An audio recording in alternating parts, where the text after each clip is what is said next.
Merhabalar sevgili arkadaşlar. Aslan Burcu arkadaşlarım. Nasılsınız? Umarım iyisinizdir. Şimdi Nisan ayını konuşacağız. Nisan ayının hemen ilk gününe bir bakmak istiyorum. Müsaadenizle haritamı ayarlamamıştım. Hemen ayarlayacağım.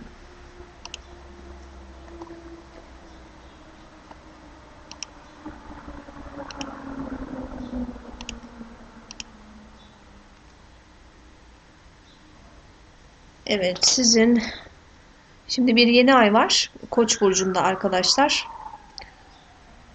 9. eviniz. Yani uzun yolculuklarla alakalı yeni bir şey planlıyorsanız eğer bu yeni ayda Şiron'la kavuşum halinde bir yeni ay olduğu için burada dikkatli olmanızı öneriyorum ben.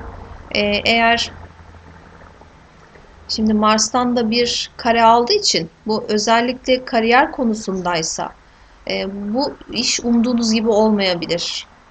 Ya da yurt dışıyla alakalı işleriniz varsa orada bir takım engellemeler, karşı çıkışlar, düşmanlıklarla karşılaşabilirsiniz. Bu aynı zamanda evlilikle de alakalı.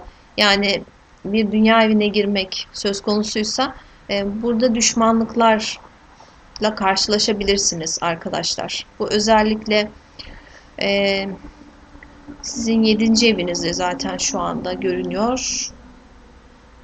Evet, 7. eviniz olduğu için hani belki partnerin bir takım sorunları, onun işiyle alakalı ya da onun ailesiyle alakalı bir takım engellemeler, zorluklar çıkabilir.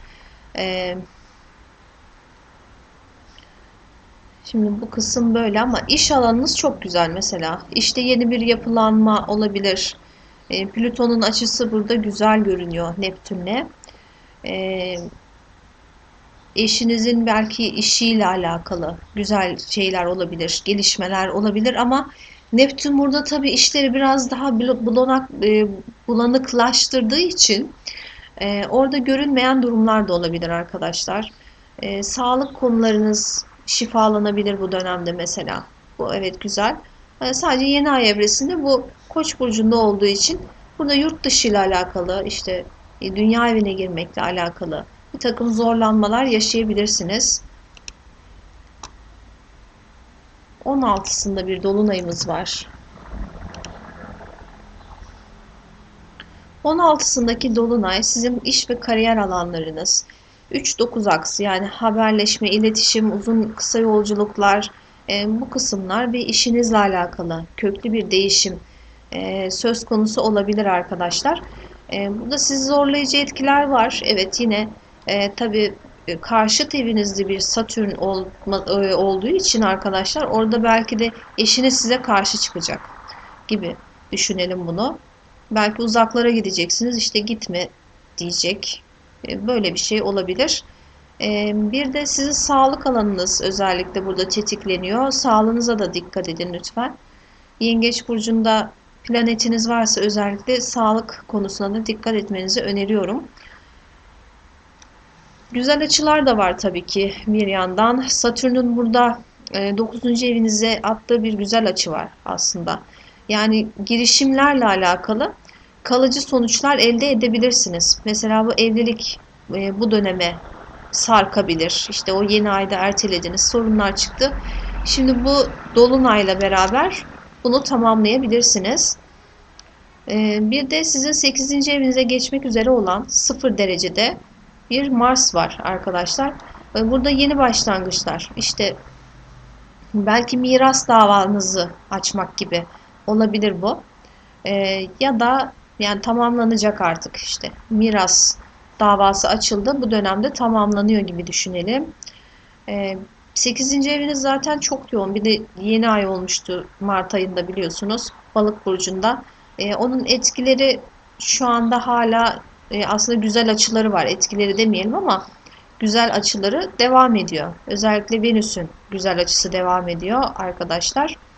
Kariyer alanınızla alakalı ekstra bir iş yapıyorsunuz ya da ekstra para kazandığınız bir durum var. Onu artık kalıcı hale getiriyorsunuz gibi olabilir. 30 Nisan'da bir güneş tutulması var.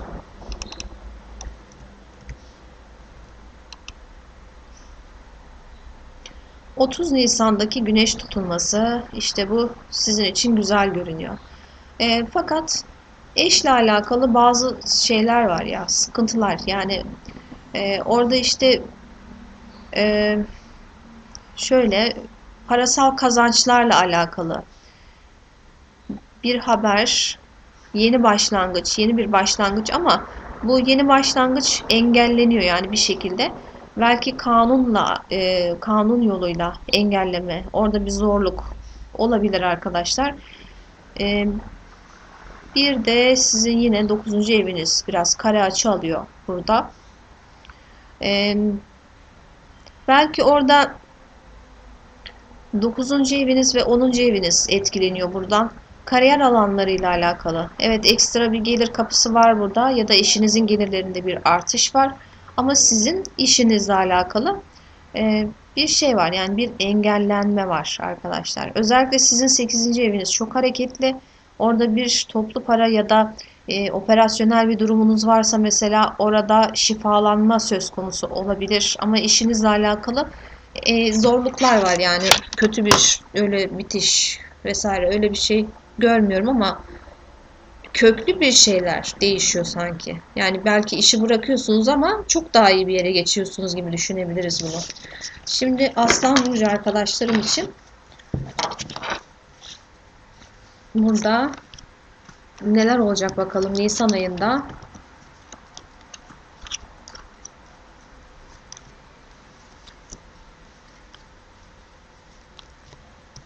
Şimdi Nisan ayında sezgileriniz çok kuvvetli bir kere.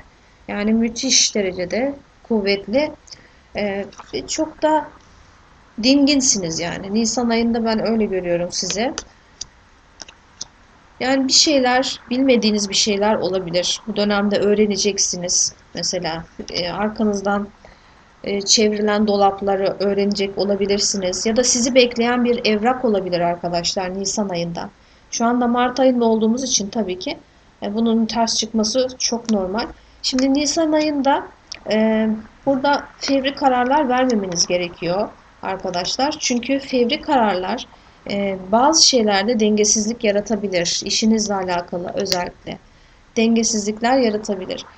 Geride kalan bir üzüntü var. Demek ki Nisan ayında eşinizle, partnerinizle ya da iş ortağınızla alakalı bir üzüntü yaşadıysanız geçtiğimiz dönemde bu artık geride kalacak olarak gösteriyor. Nisan ayı sizler için güzel görünüyor arkadaşlar. Şimdi burada valide kartı geldi. Dengenizi bozan, böyle sizi strese sokan bir kişi var mı hayatınızda? Çünkü bu sizi bayağı bir kötü etkilemiş. Hatta stresten hastalık durumuna bile gelmiş olabilirsiniz. Biraz şanslarınız düşük gibi hissediyorsunuz. Siz ya da eşiniz bu. Ee, Yani bilmediğiniz bir şey var veya beklediğiniz bir durum var. Bu konuda umut etmiyorsunuz artık. Yani olmaz bu diyorsunuz sanki. Bir de hane yuva alanınızda bir kişinin bir yolculuğu çıkıyor arkadaşlar. Bu kötü enerji yayan kişinin ortadan kalktığını görüyorum ben. O engel sizin aranızdan kalkıyor. Yani aranızdan dediğim eş kartta çıktığı için belki ailece böyle bir şey yaşıyorsunuzdur. Veya eşim yok benim diyorsanız burada kötü enerjinin, o kötü hissiyatın aradan kalktığını, ortadan kalktığını görüyorum. Şimdi duygusal hayat için Aslan Burcu arkadaşlarım bakalım neler yaşayacaklar.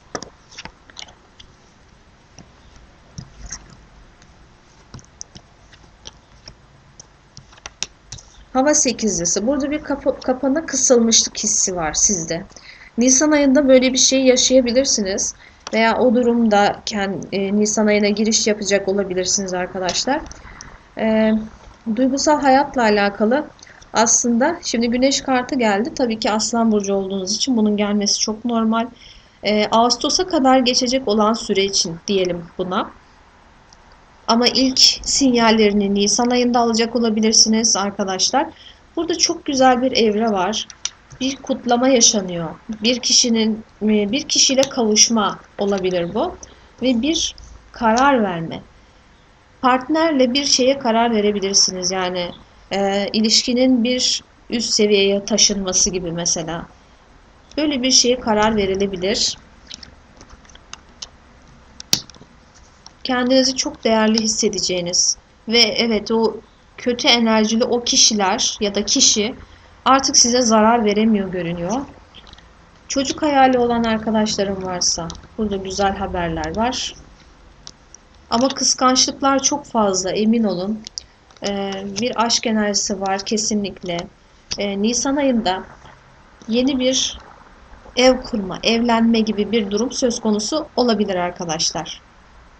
Şimdi Mars'a tekrar bakmak istiyorum ben. Sizin ev, yuva, aile konunuzun e, yöneticisi Mars 30 Nisan'daki güneş tutulmasında çok güzel bir açı yapıyor mesela. Yani bir imza atılabilir görünüyor arkadaşlar. Hayırlısı olsun diyelim. Eğer hayatımda kimse yok diyorsanız da hayatınıza birisi girebilir bu dönemde. Zaten haftalık açılımlarda da bunları kontrol ediyor olacağız arkadaşlar. Evet, yeni açılımlarda tekrar görüşürüz. Kendinize şimdilik çok iyi bakın. Hepinizi çok seviyorum. Hoşça kalın.